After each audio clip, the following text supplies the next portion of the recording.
തൃശൂർ ചാലക്കുടി നഗരസഭയ്ക്കെതിരെ ഭരണകക്ഷി കൗൺസിലർ സത്യാഗ്രഹ സമരം ആരംഭിച്ചു. അസിസ്റ്റന്റ് എഞ്ചിനീയറുടെ നിരുത്തരവാദപരമായ സമീപനങ്ങളിലും വീഴ്ചകളിലും പ്രതിഷേധിച്ചാണ് നഗരസഭാ കൗൺസിലർ വത്സൻ ചമ്പക്കര അനിശ്ചിതകാല സത്യാഗ്രഹ സമരം ആരംഭിച്ചത്.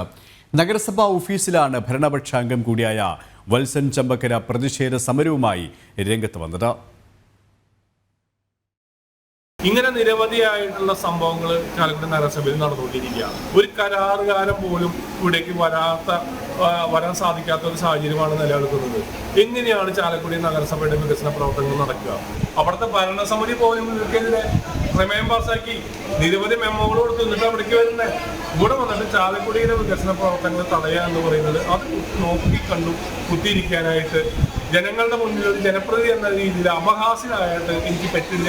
അതുകൊണ്ടാണ് ഞാനിവിടെ എനിക്കെതിരെ നടപടി എടുക്കുന്നത് പറഞ്ഞുകൊണ്ട് അനിശ്ചിതകാലം വരെ ഇരിക്കുന്നത്. കൂടുതൽ വിവരങ്ങളുമായി ആനന്ദ് ബുദൂർ ചേരുകയാണ്. ആനന്ദ്, ഭരണകക്ഷി കൗൺസിലർ തന്നെയാണ് ഇപ്പോൾ സമരവുമായി രംഗത്ത് വന്നിരിക്കുന്നത്. പ്രധാന ആവശ്യങ്ങൾ എന്തൊക്കെയാണ് അദ്ദേഹം മുന്നോട്ട് വെക്കുന്നത്? ആനന്ദ്, കേൾക്കാമെങ്കിൽ അദ്ദേഹം പ്രധാനമായും മുന്നോട്ട് വെക്കുന്ന ആവശ്യങ്ങളുടെ ഏത് തരത്തിലാണ്? KP, എന്തായാലും ഇന്ന് രാവിലെ മുതലാണ് ഇത്തരത്തിൽ ഈ ചാലക്കുടിയിൽ ഇദ്ദേഹം ചാലക്കുടി നഗരസഭ അസിസ്റ്റന്റ് എഞ്ചിനീയർ നിരുത്തരവാദിത്തപരമായ സമീപനങ്ങളും കാഴ്ചവെക്കുന്നു എന്ന് പ്രതിഷേധിച്ചാണ് നഗരസഭാ കൗൺസിൽ കൂടിയായ വത്സൻ ചമ്പക്കര അനിശ്ചിതകാല സത്യാഗ്രഹം ആരംഭിച്ചത്. രാവിലെ മുതൽ അദ്ദേഹം സത്യാഗ്രഹം ഇരിക്കുകയാണ്. ഈ നഗരസഭ ഓഫീസിലാണ് ഈ ഭരണപക്ഷ അംഗം, അതായത് UDFന്റെ അംഗം കൂടിയായ ഈ വത്സൻ ചമ്പക്കര പ്രതിഷേധ സമരമായി രംഗത്തെത്തിയിരിക്കുന്നത്. ഈ നഗരസഭയുടെ വികസനങ്ങൾക്ക് ഇത്തരത്തിൽ ഈ എഞ്ചിനീയർ തുരങ്കം വെക്കുകയാണ്, അല്ലെങ്കിൽ വിലങ്ങുതടിയാവുകയാണെന്നാണ് ഇദ്ദേഹം ആരോപിക്കുന്നത്. നഗരസഭയുടെ ക്രിമിറ്റോറിയത്തിന്റെ കുഴൽ തകർന്ന് ഒരു മാസത്തിലുമായി ക്രിമിറ്റോറിയം പ്രവർത്തിക്കാതിരിക്കുന്നതും ഈ എഞ്ചിനീയറുടെ വീഴ്ചയാണെന്നും വത്സൻ അഭിപ്രായപ്പെടുന്നുണ്ട്.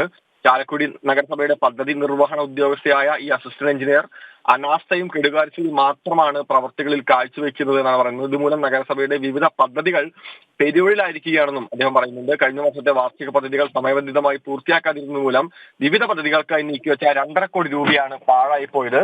ഈ മേൽത്തുക ഇത്തവണത്തെ പദ്ധതി വിഹിതത്തിൽ നിന്നും എടുത്ത മൂലം വാർഡുകൾക്കും മറ്റ് വർക്കുകളൊന്നും കണ്ടെത്താൻ വേണ്ടി സാധിച്ചില്ല എന്നും പറയുന്നുണ്ട്. എന്തായാലും ഇദ്ദേഹം ഈ സത്യാഗ്രഹ സമരമായി മുന്നോട്ട് പോകാൻ തന്നെയാണ് തീരുമാനം. ഈ പ്രശ്നത്തിന് ഒരു പരിഹാരം കാണുന്നതുവരെ ഈ സത്യാഗ്രഹം ഇരിക്കാൻ തന്നെയാണ് തീരുമാനമെന്നാണ് അദ്ദേഹം അറിയിച്ചിട്ടുള്ളത്. തൃശ്ശൂരിൽ നിന്ന് ആനന്ദ് ബുദൂരാണ് വിവരങ്ങൾ നൽകിയത്.